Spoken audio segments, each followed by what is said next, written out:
Hello అండి, welcome to sweeties kitchen. ఇది దోసకాయ రోటి పచ్చడి అండి.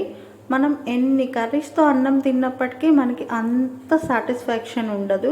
కానీ ఈ రోటి పచ్చడి తింటే ఎందుకో ఇంకొంచెం అన్నం ఎక్కువ తినాలనిపిస్తుంది. అయితే దీన్ని సింపుల్గా ఎలా చేసుకోవాలో ఈ వీడియోలో చూద్దాం. దీనికోసం మాగిన దోసకాయలు కాకుండా కొంచెం పచ్చిగా ఉన్న దోసకాయలు ఒక 3 వరకు కట్ చేసి పక్కన పెట్టుకోవాలి.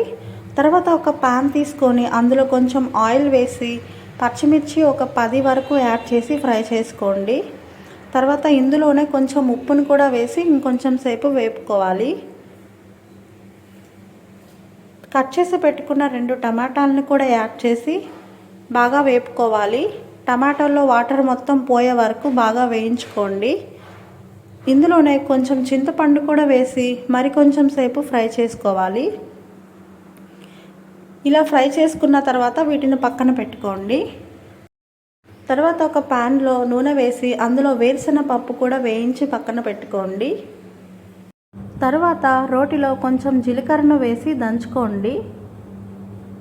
ఇలా దంచుకున్నాక మనం వేయించి పెట్టుకున్న వేరుశనగ పప్పు కూడా వేసి కొద్దిసేపు దంచుకోండి. మరీ మెత్తగా కాకుండా కొంచెం పలుకులాగే దంచుకోండి. అప్పుడే పచ్చడికి టేస్ట్ వస్తుంది. ఇందులోనే 2 చిన్నులపాయ రెమ్మలు కూడా వేసి మరి కొంచెం సేపు దంచుకోండి. ఇలా దంచుకున్న తర్వాత మనం వేయించి పెట్టుకున్న పచ్చిమిర్చి టమాటో కూడా వేసి బాగా దంచుకోవాలి.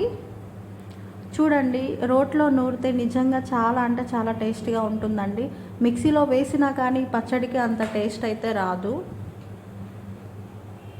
ఇలా దంచుకున్న తర్వాత మధ్యలో దోసకాయ ముక్కల్ని కూడా వేసి లైట్గా దంచుకో. ఇలా దోసకాయ ముక్కల్ని కొంచెం కొంచెంగా వేసుకుంటూ దంచుకోవాల్సి ఉంటుంది. అయితే దోసకాయ కొంచెం ముక్కలుగా ఉంటేనే ఈ పచ్చడికి టేస్ట్ అండి. బాగా మెత్తగా అయితే దంచుకోకండి.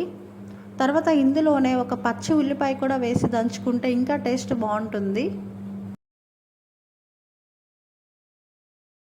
చివరిగా ఈ పచ్చడి కోసం తాలింపు పెట్టుకోవాల్సి ఉంటుంది. దానికోసం ఒక ప్యాన్లో కొంచెం నూనె వేసి కొన్ని తాలింపు దినుసులు 2 ఎండుమిర్చి వేసి బాగా వేయించుకోండి. ఇందులోనే కరివేపాకు కూడా వేసి ఇంకొద్దిసేపు ఫ్రై చేయండి. ఈ కరివేపాకు వేగిన తర్వాత ఇందులో కొంచెం పసుపు కూడా యాడ్ చేసి కొంచెం సేపు ఫ్రై చేసుకోవాలి. ఇలా ఫ్రై అయిన తర్వాత మనం నూరి పెట్టుకున్న రోటి పచ్చడిని వేసి 1 నిమిషం మాత్రమే అలా వేపుకోవాలి. వెంటనే స్టవ్ అయితే ఆఫ్ చేసుకోండి. అంతేనండి, ఎంతో బాగుండే రోటి పచ్చడి. చూడండి, చూస్తేనే నోరూరిపోతుంది కదా. ఇట్లా మీరు కూడా ఇంట్లో ట్రై చేసుకొని ఖచ్చితంగా అది టేస్ట్ ఎలా ఉందో నాకు చెప్పండి.